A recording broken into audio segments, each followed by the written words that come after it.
Hi, today we're going to learn how to use VPN to stay secure and private online. Wow, this is a tough job. Just kidding. When you use NordVPN, all it takes is just a single click. See for yourself. Click, and you're browsing securely on public Wi-Fi. Click, your ISP can't see what you do online. Click, and you're in a different country. Well, virtually. Any device you have there, NordVPN has you covered.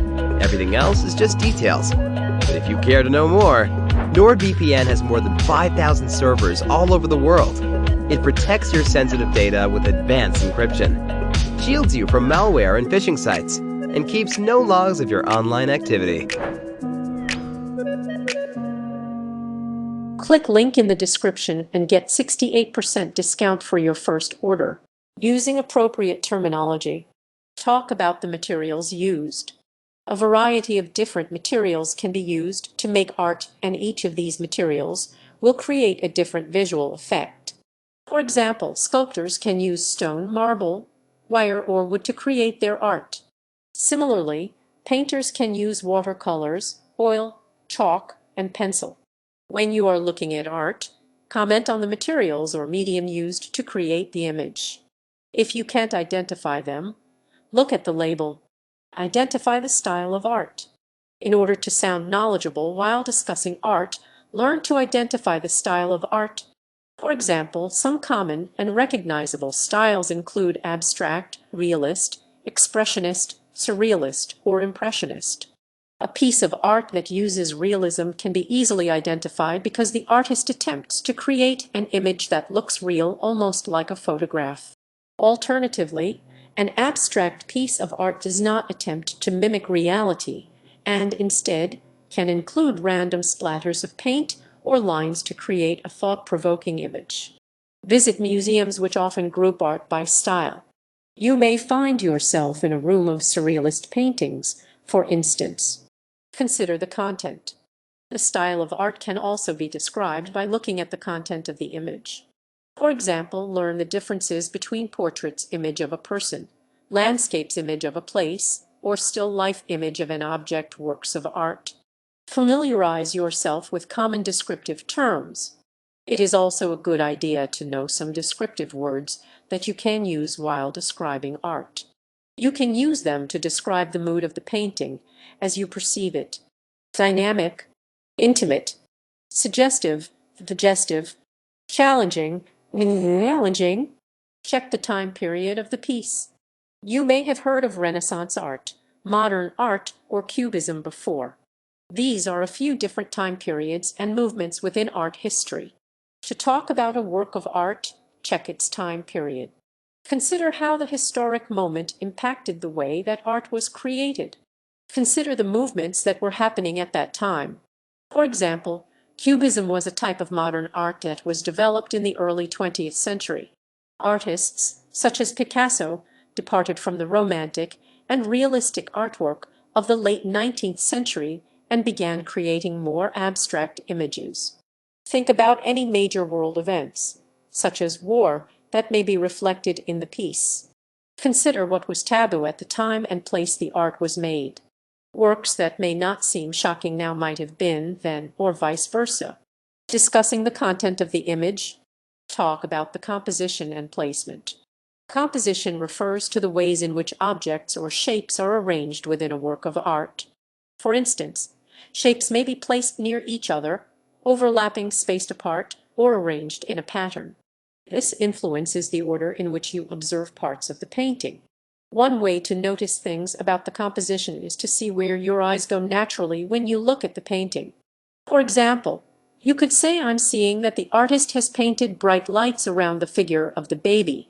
It makes it really hard to look away from that corner of the painting." Comment on the lines and brush strokes. In some paintings, you will be able to clearly see the brush strokes and technique on the canvas. You can comment on the way the brush strokes catch your eye and give texture to the image.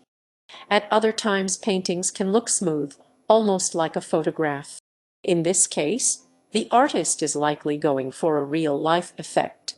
Alternately, you may notice really thick brush strokes or blobs of paint.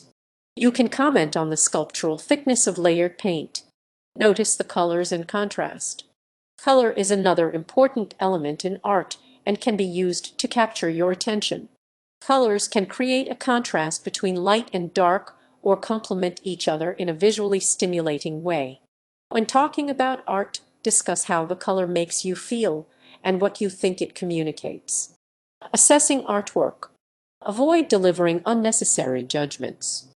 Art is very personal, and it is not always meant to make you feel good. As a result, you may offend people by giving harsh criticism. Instead, you can comment on the art itself without saying whether or not you like it. This allows you to comment on the work without giving your personal feelings. Ask questions. A great way to assess a piece of art is by asking questions. If you're going to talk about art, questions are a great way to learn from your companions and promote conversation. Ask if your companion knows much about the artist or the art movement in question. Get the opinion of your companion about a piece. Acknowledge that you are not an expert. If you are visiting an art gallery with a group of friends or colleagues, and you do not know much about the kind of art you're viewing, feel free to admit to confusion at any point. Some people in your group may actually be relieved to discover that they are not the only person outside of their comfort zone. Pretending to know a lot will be awkward and isn't necessary. Talk about how the art makes you feel. The most important thing when you are thinking and talking about art is that it makes you feel something, even if that feeling is unpleasant. Comment on how the piece makes you feel and why. Sometimes the artist will intentionally want the audience to feel uncomfortable. This does not mean you need to judge the quality of work, just the impression that the piece has left on you. For example, you may feel inspired, sad, happy, confused, uncomfortable, angry, etc. Looking at artwork. Take a long look at the piece of art. Most people only glance at a piece of art. For example, a survey done at the Louvre found that the average person spends 15 seconds looking at the Mona Lisa. This is not enough time to truly engage with a work of art. Try to spend at least a minute, preferably longer, looking at a piece of art. This will allow you to take in the image, look at the detail of the composition, and determine how you feel about the piece. By spending time looking at art, you will more likely be able to talk about the piece and some of the finer details. If you are able to stare at a work of art for long periods of time, you may begin to create a dialogue with the piece. This can be extremely interesting as you begin to see how the picture speaks to you.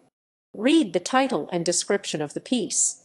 Art galleries and museums will often place a small plaque near each piece to give the title and a small description. This can sometimes provide you with details to help you interpret and discuss the art. For example, you may see a knot of light pink lines and feel confused. Upon reading the plaque, you learn that the title of the work is My Struggle with Breast Cancer. The title of this piece may help you better understand what is being communicated through the art. Plaques can also include detailed information about the materials used, date that it was created, etc. Read up on the artist. Some galleries will also provide detailed information about the artists. This material may be found in a pamphlet or in a small biography near the artwork. Learning about the artist may help you understand a bit about their interests and what inspired them to create this art. This will give you more to discuss about the art.